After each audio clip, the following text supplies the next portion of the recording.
अहिंसा के अवतार परम पिता परमात्मा प्रभु महावीर स्वामी को भावंदन। आत्मज्ञानी सद्गुरुदेव युग प्रधान आचार्य सम्राट पूज्य श्री शिव मुनि जी महाराज साहब, उत्तर भारतीय प्रवर्तनी श्रमणी सूर्या डॉक्टर गुरानी श्री सरिता जी महाराज साहब, सरल आत्मा सरल मना सदगुरु वर्या श्री अजय कुमारी जी महाराज साहब, श्रमणी गौरव प्रज्ञा ज्योति प्रवचन प्रभाविका डॉक्टर गुरानी श्री शिवाजी महाराज साहब की पावन पवित्र चरण कमलों में कोटि कोटि वंदना। आज की प्रातःकालीन प्रवचन सभा में आप सबका हार्दिक स्वागत है, हार्दिक अभिनंदन है। गुरु कृपा से आपके समक्ष नव तत्वों की चर्चा चल रही है, जिसमें आपने तत्व किसे कहते हैं ये जाना, जीव और अजीव तत्व को जाना। अब चर्चा चल रही है पुण्य तत्व की। पुण्य एक ऐसा शब्द जिसे सुनकर हमारा मन प्रसन्न हो जाता है, उल्लास से भर जाता है। पुण्य करने के लिए हमारा मन हर पल उत्साह से भरा हुआ रहता है। तो वो पुण्य प्रभु महावीर ने 9 प्रकार के बताए। कल आपने सुना था अन्न पुण्य। आज आपके समक्ष दूसरा पुण्य, जिसका नाम है पान पुण्य। पान के नाम से ही समझ आ रहा है कि पानी का दान करना भी क्या है पुण्य। खाने वाला पान मत समझना। यहाँ पर पान का मतलब क्या है? यहाँ पर पानी से लिया है, जल से लिया है। क्योंकि कहते हैं अन्न और जल मानव की मूलभूत क्या है? आवश्यकता है। क्योंकि अन्न के बिना भी जीवित नहीं रह सकता और पानी के बिना तो बिल्कुल ही जीवित नहीं रह सकता।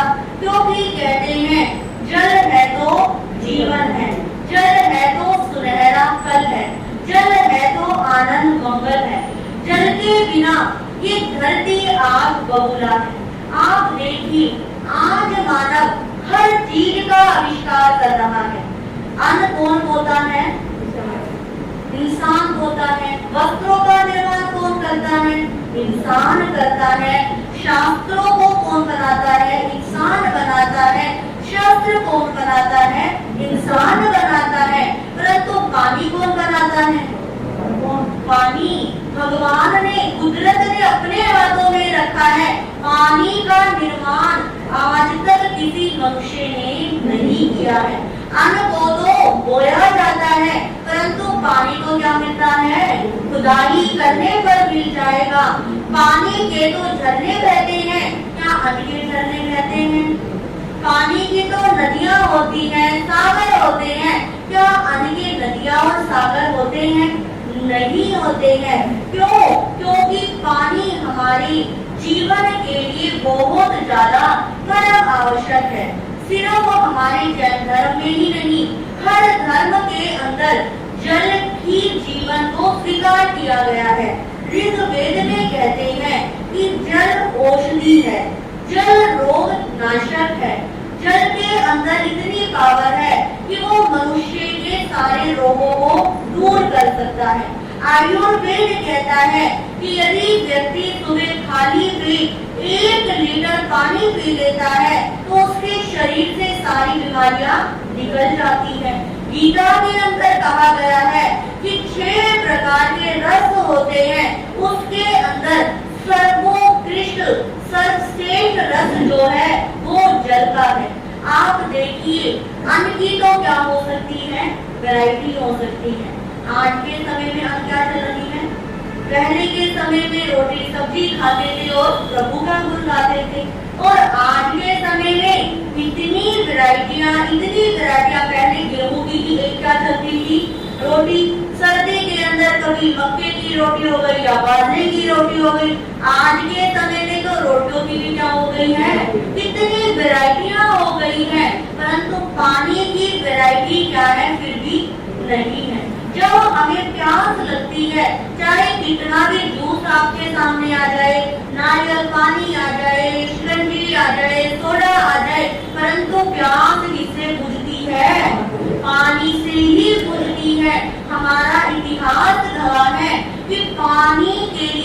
राजा महाराजाओं ने अपना राज्य भी दांव पर लगा दिया था कि बस मुझे क्या चाहिए, पानी चाहिए, पानी नहीं मिला तो मेरे प्राण क्या हो जाएंगे, निकल जाएंगे। प्रभु ने कहा कि जो पान पुण्य है ये व्यक्ति दो प्रकार से करता है। कितने प्रकार से? दो प्रकार से। एक तो करता है किसी प्यासे को पानी पिलाकर, और दूसरा होता है जल के जीवों की हिंसा ना करके। तो पहली बात क्या कही कि किसी प्यासे को पानी पिलाकर क्या किया जाता है, पान पुण्य किया जाता है। पर आज के समय में पान पुण्य के अवसर भी आप अपने हाथ से क्या कर देते हैं, निकाल देते हैं। घर में कोई गेस्ट आता है तो क्या आप खुद पानी पिलाते हैं? अपने सर्वेंट को, अपनी मेड को क्या कहते हैं, भाई को क्या पिला दो, पानी पिला दो, पानी ले आओ। तो ये पान पुण्य का अवसर भी धीरे धीरे क्या होता जा रहा है, खत्म होता जा रहा है। पहले के समय में यदि घर पर कोई आता था तो पानी पिए बिना जाने नहीं देते थे कि नहीं, खाली हम आपको नहीं जाने देंगे, आपको क्या करना है, पानी तो पीकर ही जाना है। आपने भगवान नेमिनाथ उनका पूर्व भाव सुना होगा कि जब वो राजा शंख के रूप में थे, उस भाव के अंदर जब वो राजा थे तो एक बार उनके राज दरबार के अंदर एक मुनि विचरते विचरते कहाँ पहुँच गए, राजमहलों में पहुँच गए। और गर्मी इतनी भयंकर पड़ रही थी, ऐसा लग रहा था कि यदि मुनि को, यदि साधु को पानी नहीं दिया तो अभी इनके क्या निकल जाएंगे, प्राण निकल जाएंगे। अब राजा शंख ने उन मुनि की हालत को देखा कि इनको पानी की सख्त जरूरत है। उन्होंने अपने आस पास दृष्टि दौड़ाई तो देखा एक लोटे के अंदर प्रासुक जल रखा हुआ था। उन्होंने वो प्रासुक जल लिया और मुनि को पात्रों में क्या कर दिया, बहरा दिया। और हमारा इतिहास कहता है कि राजा शंख ने, भगवान नेमिनाथ के जीव ने राजा शंख के भाव में मुनि को पानी बहराते बहराते ही तीर्थंकर नाम गोद का क्या कर लिया था, उपार्जन कर लिया था। तो देखिए ये पान पुण्य कितना सस्ता है, पान पुण्य। फिर भी पान पुण्य से हम क्या होते हैं, दूर भागते हैं। एक बार एक राजा था, वो भी जंगल में फंस गया और फंसते फंसते उसको प्यास लगी, परंतु जंगल में कहीं पानी नहीं। अब पेड़ पर चढ़कर देखता है कि कहीं कोई क्या दिख जाए, पानी दिख जाए, कोई घर दिख जाए। अब देखता है दूर से एक झोपड़ी है, जब झोपड़ी है तो वहाँ पर कोई व्यक्ति भी रहता होगा, और जब व्यक्ति है तो कौन होगा वहाँ पर, पानी भी मिलेगा। अब वो राजा वहाँ पर पहुँच गया, और जैसे ही उस व्यक्ति को देखा और कहा कि तुम मुझे पानी पिला दो, यदि मुझे पानी नहीं मिला तो मेरे प्राण क्या हो जाएंगे, निकल जाएंगे। पानी के बदले तुम मुझे से जो मांगोगे मैं क्या कर दूंगा, तुमको दे दूंगा। और उस व्यक्ति ने उस राजा को एक लोटे में क्या पिला दिया, पानी पिला दिया। और पानी पिलाने के बाद राजा को जो संतुष्टि हुई, वो राजा कहता है यदि तुम मुझे पानी नहीं पिलाते तो मेरे प्राण क्या हो जाते, निकल जाते। यदि पानी नहीं मिलता तो मैं जीवन नहीं जी पाता। अब मेरा सारा जीवन तुम्हारे नाम है, मैं एक राजा हूँ, तुम जो मांगोगे मैं तुम्हें मुंह मांगा क्या दूंगा, इनाम दूंगा। तो पानी का इतना बड़ा क्या है, महत्व है। पहले के समय में आप सब तो जानते ही हो कि पानी आज तो घरों में क्या हो गया है, आसानी से मिलता है, बस टूटी घुमाई और पानी क्या हो गया, सामने हो गया। पहले के समय में जो घर की महिलाएं होती थी, मटकों में स्टील के बड़े बड़े वो होते थे, उसमें रख के एक एक मटका, दो मटके रखे क्या लेकर आती थी, पानी लेकर आती थी। और पानी की क्या रहती थी, वैल्यू रहती थी। आज के समय पानी की वैल्यू क्या हो गई है, खत्म हो गई है। पानी गिर रहा है तो गिरने दो। आज के समय में नहाने के लिए क्या चाहिए, स्विमिंग पूल हो गए, बाथ टब हो गए, परंतु प्रभु कहते हैं आप ये भूल जाते हो कि जो काम एक बाल्टी में चल सकता था, आपने 10 बाल्टी जितना पानी वेस्ट करके 60 से 100 लीटर पानी का भार अपने सिर पर क्या कर लिया, चढ़ा लिया। आप ब्रश करते हैं, टूटी क्या रहती है, खुली रहती है, वो 3 मिनट आपने ब्रश करने में लगाए और टूटी खुली रही, 3 लीटर के अंदर 10 लीटर पानी क्या हो गया, वेस्ट हो गया। आप वो ब्रश करते समय गिलास में पानी लेकर आधा लीटर पानी से भी क्या कर सकते थे, ब्रश कर सकते थे। आज के समय में जगह जगह पर पैकिंग का क्या आ गया है, जमाना आ गया है कि गिलास में क्या करेंगे, पैकिंग वाला पानी, बोतल वाला पानी, पानी भी कौन सा पीना है, बिसलरी वाला पीना है। परंतु प्रभु ने हमारे शास्त्रों में बताया कि पानी की एक बूंद में क्या होते हैं, असंख्य जीव होते हैं। और लोग क्या करते हैं, 1-2 घूंट पानी पिया और बोतल को क्या कर दिया, छोड़ दिया। गिलास में पानी एक घूंट पिया और क्या कर दिया, छोड़ दिया। ज्योतिष के अंदर भी कहते हैं कि जो पानी होता है ये होता है चंद्र ग्रह। जिस व्यक्ति को, जो व्यक्ति पानी पीते पीते की आदत होती है कि पूरा गिलास खाली नहीं करते, 2 घूंट जरूर क्या करते हैं, छोड़ते हैं। तो जब कोई गिलास में से पानी पीते पीते छोड़ने की यदि उसको आदत है तो उसका चंद्र ग्रह क्या हो जाता है, खराब हो जाता है और उनको लिक्विड गैस की कमी रहती है। तो इसलिए भी ज्योतिष शास्त्र के हिसाब से भी पानी को वेस्ट नहीं करना चाहिए। हमारा जो शास्त्र है, हमारे शास्त्रों में कहा गया है कि जब आप पानी पीते हैं, पानी पीने के बाद जो गिलास होता है, गिलास के ऊपर आपने पानी पिया, आपके होठ क्या होते हैं, झूठे होते हैं। अब आपने पानी पिया और गिलास को क्या रख दिया, ऐसे ही रख दिया, तो हमारे और हमारे लिप्स का और गिलास का जब संपर्क होता है तो छोटे छोटे जीव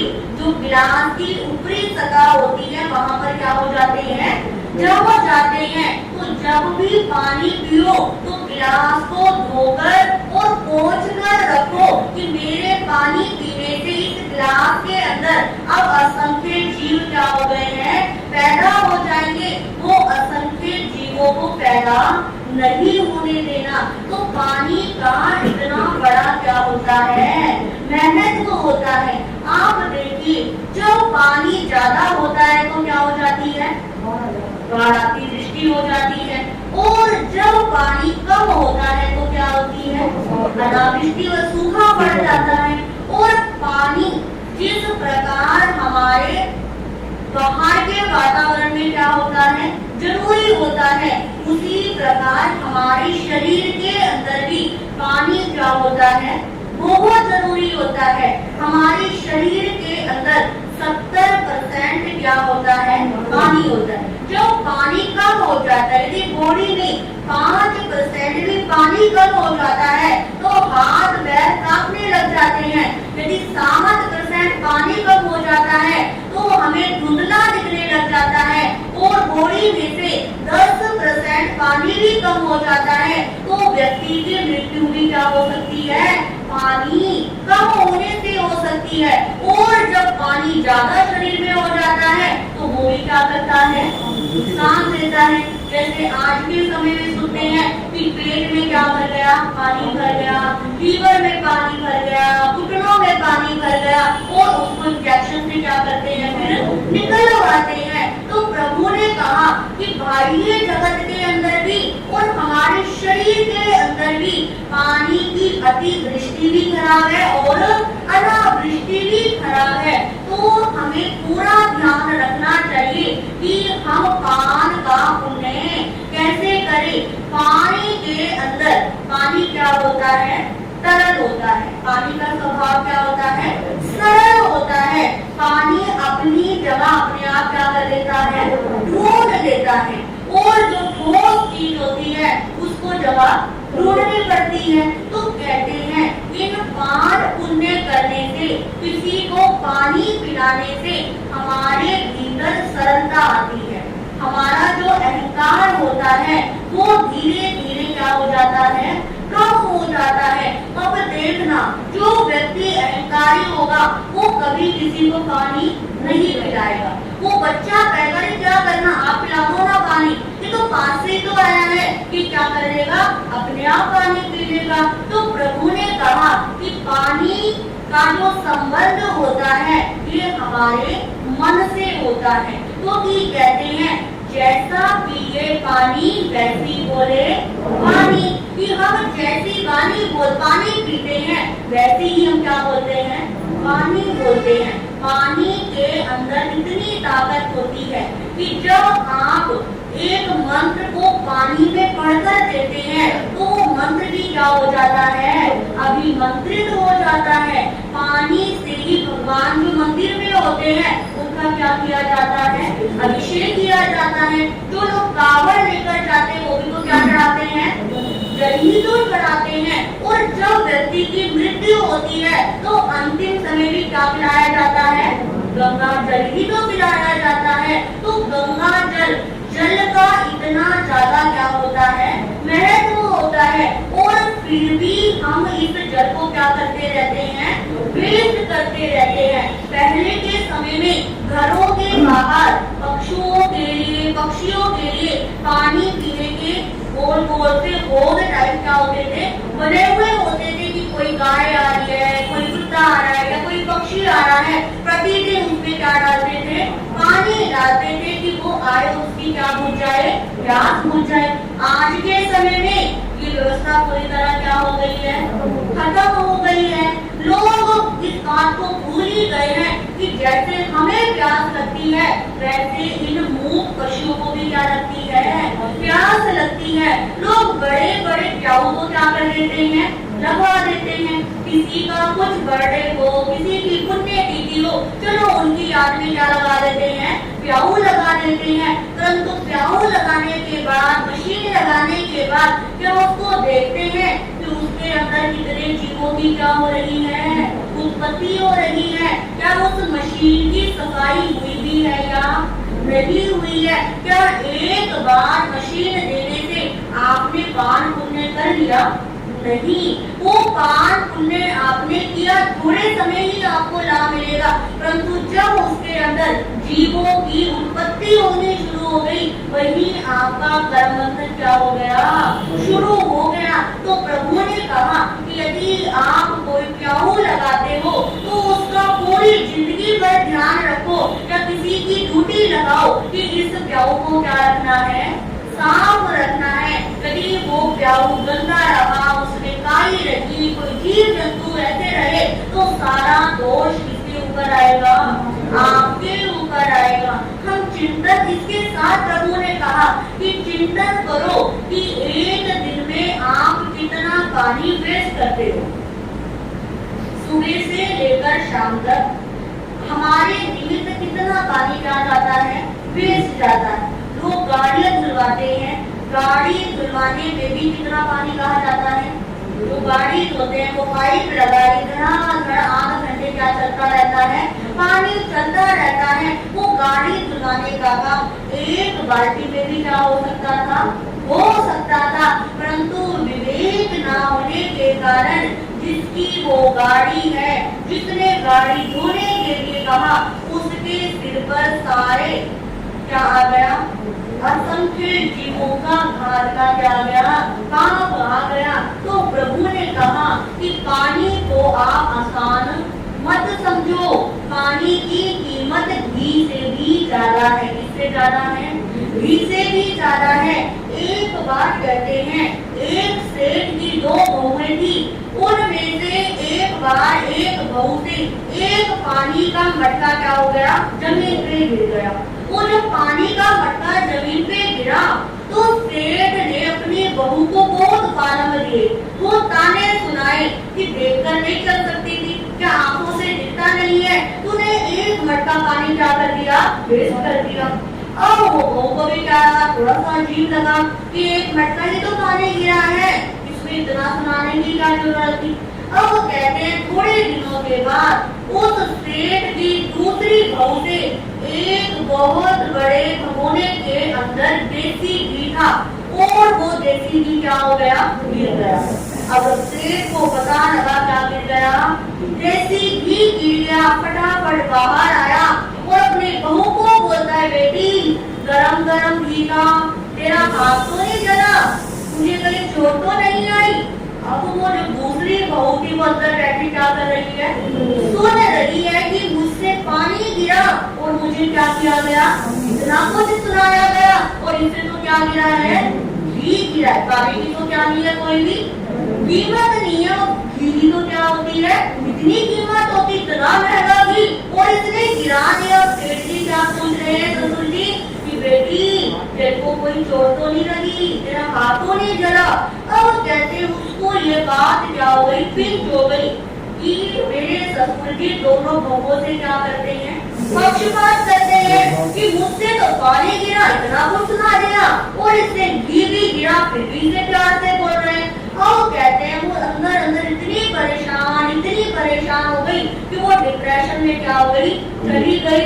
अब जब सेठ को पता लगा कि मेरे बहू की हालत खराब है, वो बेचारी उठ ही नहीं पा रही थी, तो सेठ ने डॉक्टरों को बुलाया और कहा कि मेरी बहू ठीक होनी चाहिए, चाहे जो मर्जी टेस्टिंग करवा लो, जो मर्जी इलाज करा लो, जितना मर्जी पैसा लगा लो, मैं सब लगाने को क्या हूँ, तैयार हूँ, बस मेरी बहू मुझे क्या चाहिए, पहले जैसी चाहिए। अब ये बात भी किसने सुनी, जो बहू ने सुनी।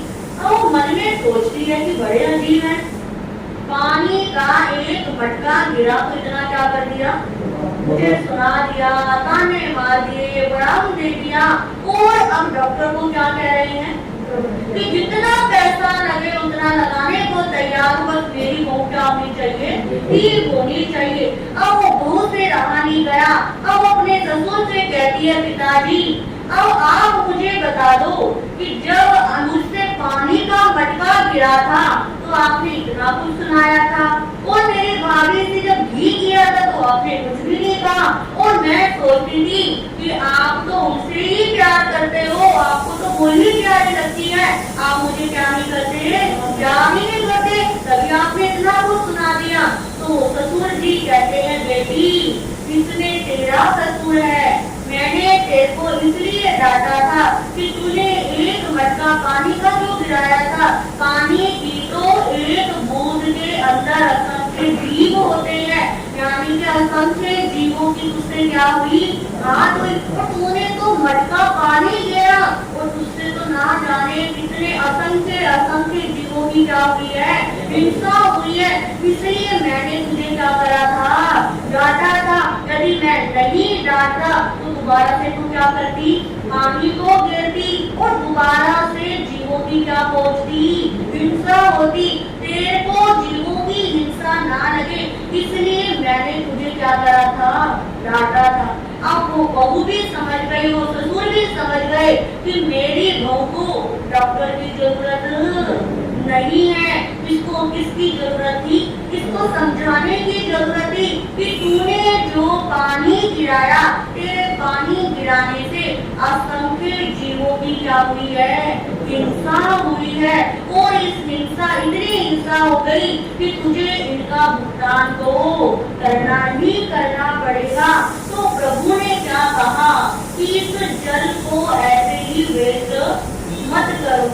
सिर्फ हम जैन होने के बाद भी, यदि जैन होने के बाद भी विवेक ना आया कि जल में क्या है, असंख्य जीव है, तो हमारा जैन होने का कोई फायदा नहीं है। यदि जैन होने के बाद भी आप धड़ाधड़ पानी को वेस्ट करते जा रहे हैं, जीवों की हिंसा करते जा रहे हैं, तो प्रभु ने कहा कि आपको जो कर्म आपके बंधे हैं उन कर्मों का भुगतान करना पड़ेगा। थोड़ी सी चेतना लेकर आओ कि जो काम थोड़े में हो सकता है उस काम को मैं ज्यादा में क्यों करूं। तो पहले के समय में तो पानी को लेकर कितना क्या रहता था, विवेक रहता था, पर आज के समय में जितने सुख सुविधा के साधन बढ़ रहे हैं उतने ही कर्म बंधन क्या हो रहे हैं, ज्यादा हो रहे हैं। आप ये मत समझना कि आज लाइफ क्या है, कंफर्ट है, पर आज लाइफ कंफर्ट होने के बाद भी कर्म बंधन तो क्या है, वैसे के वैसे ही है ना। उनमें तो कोई चेंज नहीं आया ना, उनके तरीके में तो कोई परिवर्तन नहीं आया। तो हमारी जो छोटी छोटी प्रभु ने बातें बताई हैं, उन पर जब तक हम अमल नहीं करेंगे तब तक हम कर्म बंधन करते रहेंगे। क्योंकि कहते हैं जल जीवन है, जल मंगल है, जल से जीवन दीप, जल बिन सोना सब संगीत, जल बिन सोना सब संगीत, जल से जीवन नाव चलती, वरना बुझता दीप, जल बिन सोना सब संगीत, जल बिन सोना सब संगीत। तो जल पुण्य को, इस पान पुण्य को अपने जीवन में क्या बनाना है, महत्व देना है। भैया 5 मिनट रुक जाओ, फिर बातें कर लेना। हम बात कर रहे थे पान पुण्य की। तो प्रभु ने कहा कि पान पुण्य 2 प्रकार से बताया। एक तो क्या बताया, किसी को पानी पिलाकर, और दूसरा क्या बताया, जीवों की हिंसा करके। तो आप थोड़ा सा चिंतन करो कि इन दोनों में से आप कौन सा ज्यादा कर, किसी को पानी ज्यादा पिला रहे हो या जीवों की हिंसा ज्यादा कर रहे हो। जीवों की हिंसा ज्यादा हो रही है और किसी को पानी हम कम पिला रहे हैं। तो पान पुण्य हम कब कर सकते हैं, हम पान पुण्य कर सकते हैं कि आप सुबह उठते ही पानी को क्या करो, प्रस्तुत करो। घर के अंदर कोई ना कोई सदस्य प्रासुक जल का क्या करे, सेवन करे। क्योंकि जब हम पानी को प्रासुक करके पीते हैं, आप कई बार कुछ व्यक्ति प्रश्न करते हैं कि पानी के अंदर क्या होते हैं, असंख्य जीव होते हैं, और असंख्य जीव को जब उबाल दिया जाता है तो वो जीव क्या हो जाते हैं, मर जाते हैं। तो इससे भी तो क्या लगता है, दोष लगता है।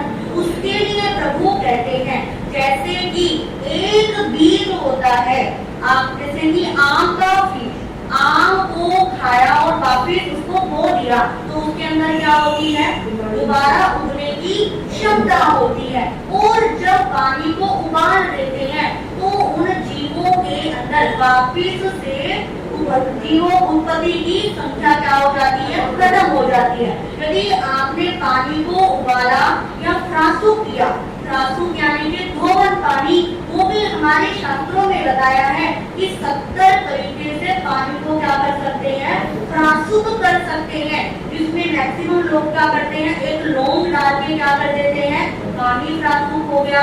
चूना डाल के भी क्या हो जाता है, पानी प्रासुक हो जाता है। राख डाल के पानी प्रासुक हो जाता है। 2 दाने चीनी के डाल के, थोड़ा सा कच्चा दूध डाल के, ऐसे सब्जी का जो चावल बनाते हैं उसकी मांड होती है, उस मांड के पानी को भी 1 चम्मच को पानी में मिलाकर भी क्या हो जाता है, पानी प्रासुक हो जाता है। तो जब पानी को प्रासुक कर देते हैं तो इन चीजों के अंदर इतनी पावर होती है कि जो जीव होते हैं उन जीवों के दोबारा उत्पत्ति की संभावना क्या हो जाती है, कम हो जाती है। इसलिए महत्व दिया जाता है कि प्रासुक जल का क्या करना चाहिए, सेवन करना चाहिए। क्योंकि जब हम प्रासुक जल पीते हैं, यदि आप ऐसा खुला जल पीते हैं, यदि जैसे जो दिगंबर होते हैं वो क्या पीते हैं, जल को छान कर पीते हैं। मंदिरों में जाते हो, महावीर जी, विजाना जी, कहीं पर भी आपने देखा होगा तो मंदिर में क्या लगी होती है,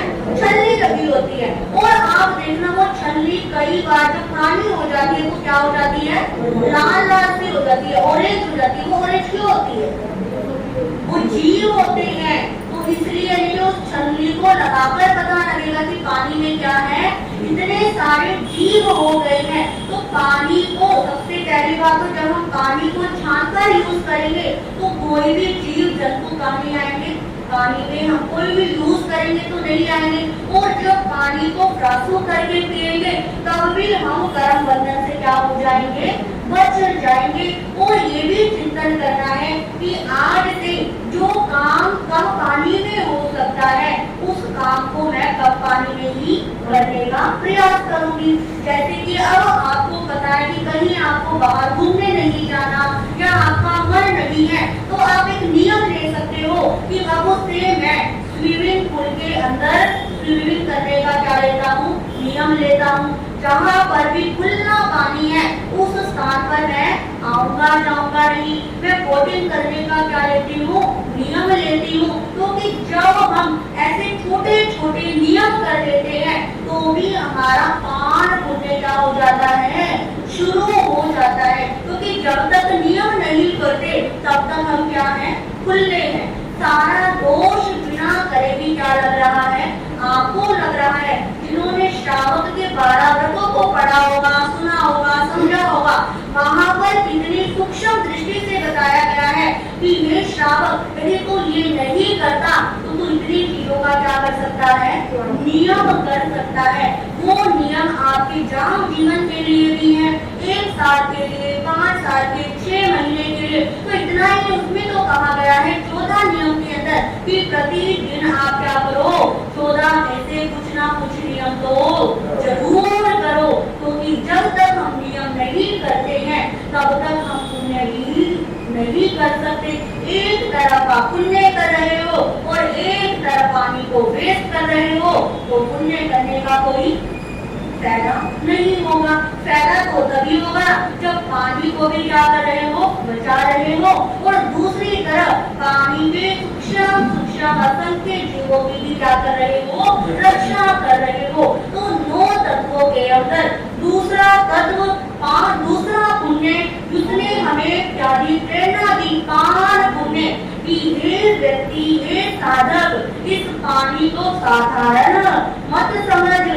पानी का उपयोग से प्रयोग करने पर तू क्या कर सकता है, पान पुण्य का उपार्जन कर सकता है। जैसा कि आपने सुना कि भगवान नेमिनाथ जी ने पान पुण्य से ही तीर्थंकर गोत्र का क्या किया था, उपार्जन किया था। तो क्या पता किस भव के अंदर किस दिन पान पुण्य करते करते हमारी आत्मा भी क्या हो जाए, सिद्ध बुद्ध और मुक्त हो जाए, कर्मों से मुक्त हो जाए। इन्हीं शब्दों के साथ मैं अपने विषय को विराम देती हूँ। कल आपके समक्ष तीसरा पुण्य, जिसका नाम क्या है, लयन पुण्य। तो लयन हमको क्या प्रेरणा देता है, हम कैसे अपने जीवन के अंदर लयन पुण्य को अपना सकते हैं, कैसे उससे बच सकते हैं, ये सब बातें आपके सामने आएगी। आप आओगे और आपको सुनने से पता लगेगा। अभी तो सावन का महीना ही चल रहा है, अभी तो भादो बाकी है, आसोड़ बाकी है, कार्तिक बाकी है, फिर क्या उठेगा, चौमासा उठेगा। अब मौसम तो अपना काम करता ही रहेगा। अब बारिश आती है तो सब काम करते ही हो, दुकानों पे भी जाते हो, बच्चे स्कूल भी जाते हैं, खाना भी बनाते हो, हर काम करते हो। परंतु हमें समझ नहीं आता कि हम अपने धर्म के अंदर कोई आपकी फ्लाइट हो, कोई ट्रेन हो, आंधी मींह तूफान, आप क्या करोगे, जाओगे। परंतु बारिश आते ही मन में सोच लेते हैं चलो आज प्रवचन की छुट्टी, तो भाई छुट्टी अपने आप ही मान लेते हैं। तो जो नहीं आए, जो आए उनको धन्यवाद, जो नहीं आए उनको कहो कि बारिश अपना काम करेगी, तो यानी वो दूर से आना है, सारे भीग जाएंगे, ये कुछ हो जाएगा। जो दूर से आते हैं उनके पास भी साधन है, वो जो पास से आते हैं उनके पास भी साधन है। तो जो 1 घंटा यहाँ पर बैठकर जो सामने इंटरेक्शन होता है, जिस ओरा में आप सुनते हो, उसका बहुत ज्यादा क्या पड़ता है, प्रभाव पड़ता है। सुनते सुनते भी कर्मों की क्या होती है, निर्जरा। यदि कुछ सुनने से कुछ प्रॉफिट नहीं हो रहा होता तो ये प्रवचन की श्रृंखला चलती। क्या हमने चलाई है ये श्रृंखला, आपने भी नहीं चलाई। तो पीढ़ी दर पीढ़ी कितने साल, कितने करोड़ वर्ष हो गए जब से प्रवचन की क्या चल रही है, श्रृंखला चल रही। सिर्फ आपके ही शहर में नहीं, हर जगह क्या होता है, ये प्रवचन होता है। प्रवचन का कुछ महत्व होगा तभी तो क्या होता है, प्रवचन होता है। तो ज्यादा से ज्यादा संख्या में आए, जो नहीं आए उनको कहना भाई बारिश अपना काम करेगी, आपको क्या करना है, प्रवचन में आना है। परंतु फिर भी आप सब आए, अच्छी संख्या में आए, परंतु जो 2-4 कुर्सियां खाली हैं वो थोड़ी सी क्या लग रही हैं, अजीब लग रही हैं। सब बड़ा बड़ा हॉल होता है, बड़ी बड़ी कुर्सियां होती है, तो बोलने में थोड़ा सा और अच्छा लगता है कि मेरी बात को ज्यादा से ज्यादा लोग क्या कर रहे हैं, सुन रहे हैं। क्या पता किसी को सुनकर कोई अपनी आत्मा का क्या कर ले, कल्याण कर ले। तो आज थोड़ी थोड़ी सबको क्या देनी है, प्रेरणा देते हैं। सबके जान पहचान वाले लगता है कि आप इसे एक दूसरे को नहीं जानते हो, सब एक दूसरे को जानते हैं। नहीं आए उनको क्या प्रॉब्लम हो गई, कोई उनकी गाथा पूछ लेना, कोई तपस्या चल रही हो, कुछ चल रहा हो, तो कहना कि कल आए, प्रवचन में आए, प्रवचन की छुट्टी ना करें। इन्हीं शब्दों के साथ मैं अपने विषय को विराम देती हूँ। आज का जो प्रश्न रहेंगे, आज का पहला प्रश्न रहेगा कि मानव जीवन के वृक्ष का चौथा फल कौन सा है। ये प्रश्न है हमारे भाइयों की तरफ। मानव वृक्ष का चौथा फल, अंजी प्रधान जी, बिल्कुल सही। दूसरा बहनों की तरफ से, पानी का कम होना और ज्यादा होना क्या कहलाता है। पानी का कम होना और ज्यादा होना क्या कहलाता है। इतने सबने सुना, हाथ बहुत कम। हाँ जी हाँ जी हाँ जी क्या की दृष्टि, क्या दृष्टि, हाँ जी रोज। आज का सामूहिक पचकान, काट के पचकान, किसी का उपवास, I will Ekash, I will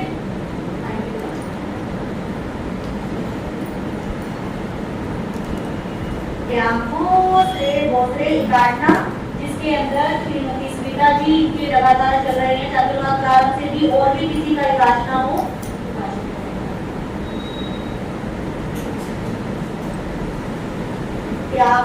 तपस्या करने वालों को धन्यवाद, धन्यवाद। आगे बढ़ने वालों को।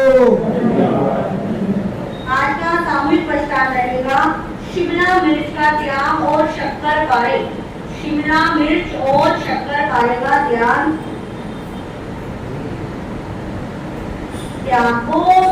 से माला के अंदर ओम ह्रीम श्रीम अरहम गौतमाय नमः, ओम ह्रीम श्रीम अरहम गौतमाय नमः।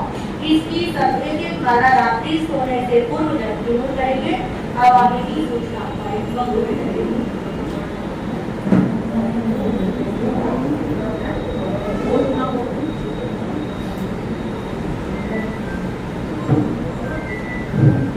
सबको जय जितेंद्र जी, गुरुजनों के नमन करते हैं।